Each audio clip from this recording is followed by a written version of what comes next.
XRP has been in the works for quite some time now. Why are you so sure it's going to play out in the very near future? Things are in place at this point. Like, as an example, in 2024, when the reverse carry trade started to unwind, the Clarity Act and the Genius Act hadn't even been proposed. I put out my prediction in March of 2024 about the domino theory. And one of the components was the Genius Act, the stablecoin bill being passed. It wasn't even called the Genius Act at the time. I called it the stablecoin bill. That wasn't in place when the reverse carry trade started to unwind in August of 2024. And they shored things up. They kicked the can. They were able to hold interest rates there in Japan until we were in position to be able to soak up those treasuries so that it wouldn't destabilize the bond market and put us in a Mad Max scenario. So you've got that. You've got all the acquisitions that Ripple made last year in order to be able to work at scale.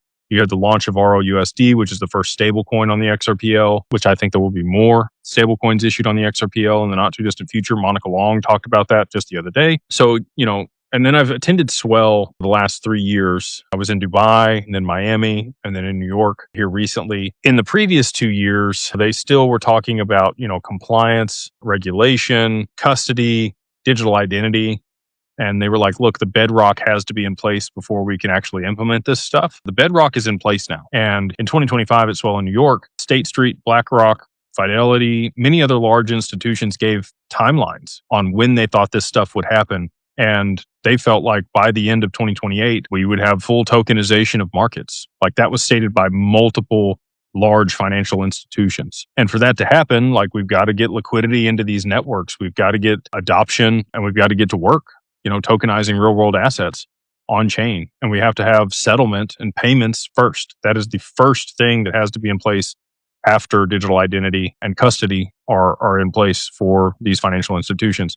KYB, KYC, AML, OFAC, accreditation, all of those are credentials that you can have on the XRPL that are tied to your digital identity. And now that we have permission domains, you can use that as your key to be able to participate in certain ecosystems. Banks and institutions want to know the counterparties they're working with. They want to have visibility into that. And they want to be able to operate in private permissioned ecosystems alongside the public mainnet in order to be able to participate in a secondary market where they can access liquidity for these tokenized assets.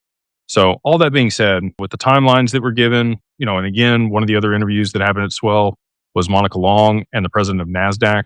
And she talked about, back-end settlement and reconciliation of the stock market was the first application for distributed ledger technology and blockchain. I know that that's been sitting in the background for years, developed Project Ion with DTCC and R3. So, that's been finalized in August of 2022.